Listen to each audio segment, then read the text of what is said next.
Morning to all of you. I hope all of you will be good student. आज जो हम topic लेकर के आए हैं वो हम एलसीएम का टॉपिक लेकर के आए हैं और एलसीएम के अंदर हम आज ऐड करना सीखेंगे कि एलसीएम के बेसिस पर हम ऐड किस प्रकार से कर सकते हैं। उससे पहले आप ऐड सिंपली कर रहे हैं, जैसे 6 + 2 = 8। ओके, इस तरह से आप कर रहे हैं। 4 + 5 = 9। इस तरह से आप क्वेश्चन को सोल्व कर रहे हैं। लेकिन अब जो हम ऐड करने की जो प्रोसेसिंग हमारी नेक्स्ट है वो एलसीएम के बेसिस पर उसको करके देखेंगे। ओके बेटा, और उससे पहले मैं आपको बताता हूँ कि एलसीएम क्या है और एलसीएम की फुल फॉर्म क्या है। What is the full form of LCM? L का मीनिंग होता है बेटा लिस्ट, LEAST, लिस्ट। और सी का मीनिंग होता है बेटा कॉमन, COMMON, कॉमन। और एम का मतलब होता है मल्टीपल, मल्टीपल। अब इसका मीनिंग क्या होता है? लिस्ट होता है बेटा छोटे से छोटा, और कॉमन होता है जो सब के अंदर हो, सभी में हो, कॉमन हो। और मल्टीपल होता है बेटा उसका गुणज, यानी कि छोटे से छोटा नंबर जो कॉमन हो और वो क्या होना चाहिए? गुणज होना चाहिए उस नंबर का। अब इसको एप्लीकेबल करते हैं इस नंबर को कि एलसीएम के बेसिस पर हम किस प्रकार से ऐड कर सकते हैं। फर्स्ट जो हमारा पॉइंट होगा एलसीएम निकालने का वो होगा हमारा प्राइम फैक्टराइजेशन मेथड।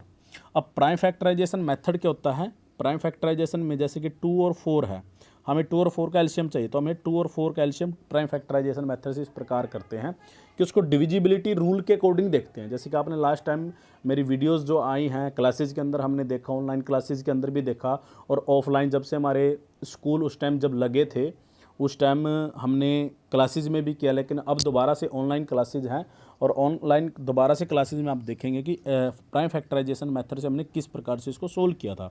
सो जब ये दोनों नंबर ऐसे हैं जो 2 से डिविजिबल है, आप सबको पता है। सो 2 1 जा 2 एंड 2 2 जा 4। जब यहाँ पर ऐसे कोई नंबर आ जाते हैं यहाँ पर जो किसी भी कॉमन टेबल से डिविजिबल ना हो तो हम उसको मल्टीप्लाई कर देते हैं। सो 2 1 जा 2, 10 2 2 जा 4। तो इसका जो एलसीएम हुआ बेटा वो 4 हुआ। अब एलसीएम 4 हुआ, लेकिन एक छोटी सी इसके में आप पॉइंट देखें, लिस्ट कॉमन मल्टीपल, यानी छोटे से छोटा मल्टीपल। लेकिन यहाँ तो दोनों में आंसर बड़ा आ रहा है, यहाँ तो 4 आ रहा है। अब इसका मीनिंग क्या हुआ कि छोटे से छोटा हो लेकिन आंसर तो बड़ा आ रहा है हमारा। आप इसको याद रखें, लिस्ट कॉमन मल्टीपल होता है वह छोटे से छोटा नंबर जो दिए गए नंबर से कंप्लीटली डिवाइड हो जाए, दिए गए नंबर से कंप्लीटली क्या हो जाए? डिवाइड हो जाए। अब मैं इसको कंप्लीटली आपको समझाता हूँ। जैसे मैंने नंबर लिया 2 एंड 4, 2 एंड 4, और जो एलसीएम आया हमारा वो आया 4।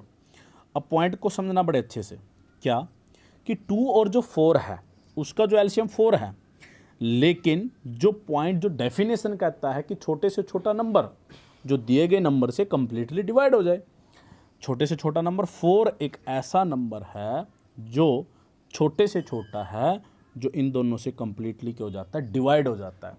4 से कोई भी ऐसा छोटा नंबर नहीं है जो दोनों नंबर से 2 और 4 से कंप्लीटली क्या हो जाए? डिवाइड हो जाए।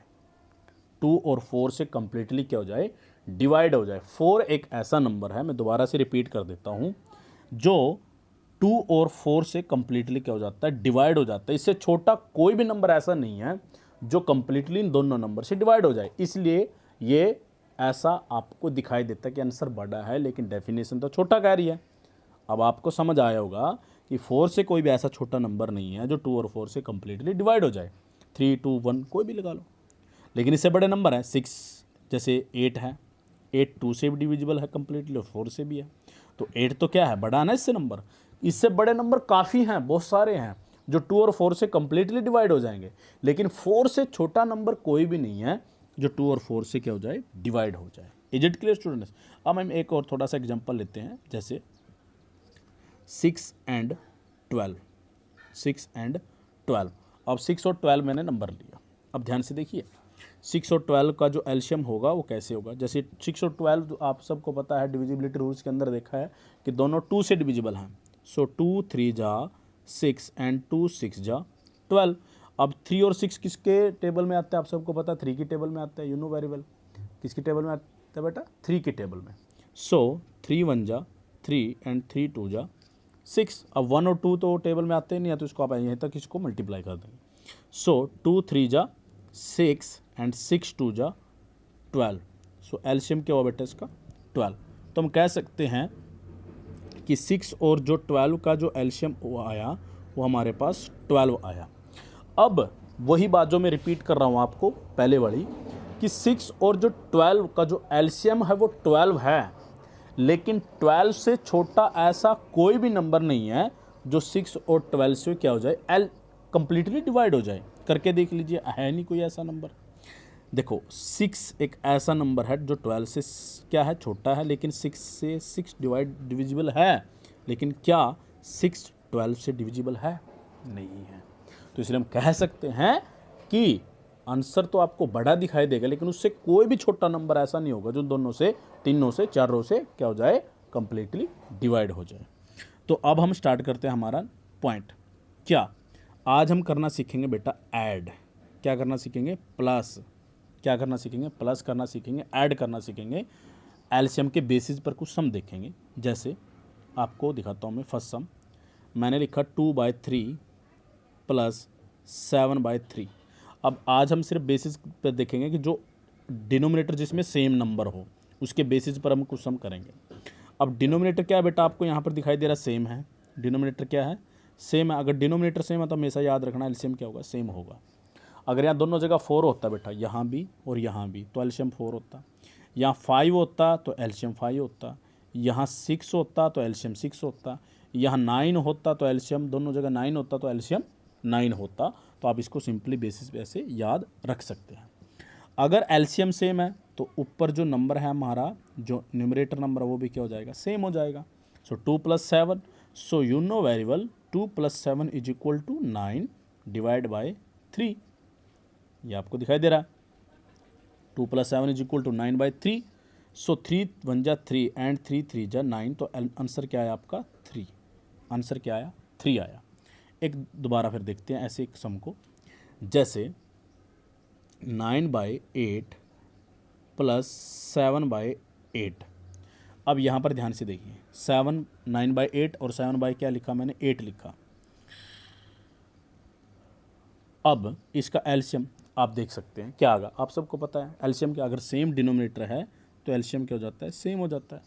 ओके, अगर एलसीएम सेम है तो जो अपोन में जो हमारा न्यूमरेटर जो नंबर होगा वो भी सेम लिखा जाएगा, यानी 9 + 7। सो 9 + 7 = क्या हो गया 16 divide by 8। So 8 × 1 = 8 and 8 × 2 = 16। So answer क्या आया हमारा 2 आंसर आया। क्या आया आंसर 2। इस प्रकार से हम इसको कर सकते हैं। अब आप यहाँ सोच रहे सर हमने तो 8 और 8 का प्राइम फैक्टराइजेशन के द्वारा हमने किया नहीं, तो हमने एलसीएम कैसे निकाल दिया। तो उसका एलसीएम निकालने की ज़रूरत हमें प्राइम फैक्टराइजेशन के द्वारा ज़रूरत नहीं है। अगर हम देखो, अगर आपका नंबर सेम है, जैसे कि मैंने पहले भी बोला, अगर नंबर आपका दोनों जगह सेम है डिनोमिनेटर में तो आपका एलसीएम भी सेम रहेगा। अगर यहाँ 9 है तो 9 है, 10 है तो 10 है, दोनों जगह 11 है तो एलसीएम भी क्या है 11 है। तो आप सिंपली इसको सोल्व कर सकते हो ईजिली, नो प्रॉब्लम। ओके बेटा, एक अनदर और एग्जांपल लेते हैं। जैसे यहाँ 6/12 प्लस 8/12। ओके, तो आप इसका बताएं एलसीएम जल्दी से, सभी बच्चे सोच करके बताएंगे एलसीएम क्या होगा बेटा, जल्दी सोच के बताएं। एलसीएम इज़ गुड 12, क्योंकि दोनों जगह सेम है। अगर डिनोमिनेटर सेम है तो एलसीएम भी सेम। अगर एलसीएम सेम है तो हमारा जो नंबर न्यूमरेटर है वो भी क्या आ जाएगा सेम आ जाएगा।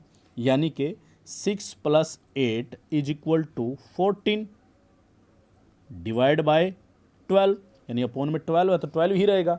अब 14 और 12 को आप सबको पता है किससे डिविजिबल हैं, दोनों 14 और जो 12 है वो डिविजिबल है 2 से।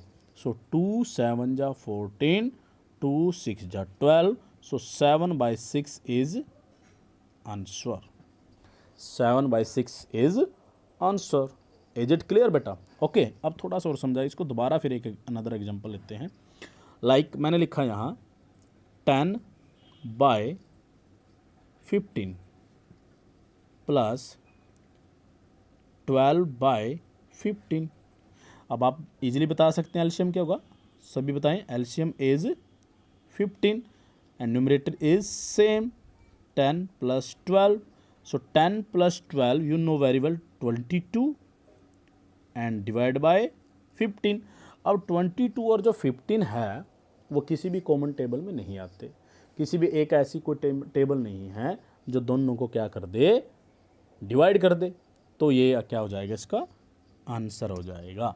ये क्या हो जाएगा बेटा, इसका आंसर हो जाएगा। दोबारा फिर से एक अनदर लास्ट एग्जांपल, और उसके बेसिस पर आप सब मुझे 10 सम करके आज ही अब ही मेरा जो मोबाइल नंबर है 8989300331 and my name is Tinku Grover.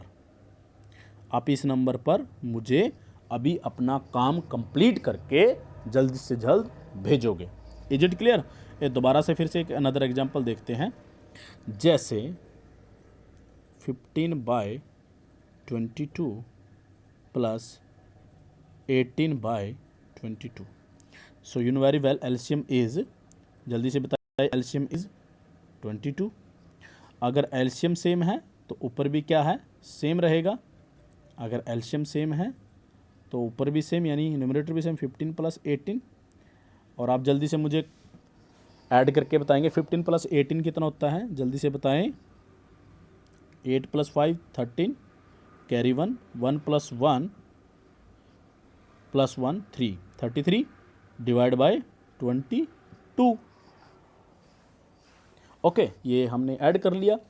अब 33 और 22 आप सबको पता है किससे डिविजिबल हैं, आप सभी बताएंगे। ये हैं डिविजिबल 11 से, क्योंकि 11 के कंप्लीटली टेबल में आते हैं, 11 के टेबल में आते हैं। 11 3 जा 33, 11 2 जा 22। So answer is 3/2। Answer is 3/2। तो इस प्रकार से आप इसको इजीली कर सकते हो। और इसके बेसिस पर आपको क्या करने हैं, 10 सम।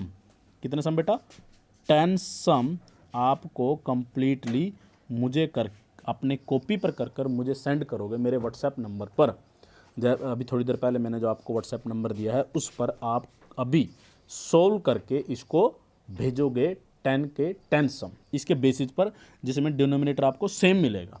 ओके बेटा, सो आज के लिए सिर्फ इतना ही। और जो आपका होमवर्क रहेगा वो होमवर्क है आपका 20 सम का, 20 सम आपको इसके बेसिस पर करने हैं। तो आज के लिए सिर्फ इतना ही। Thank you so much.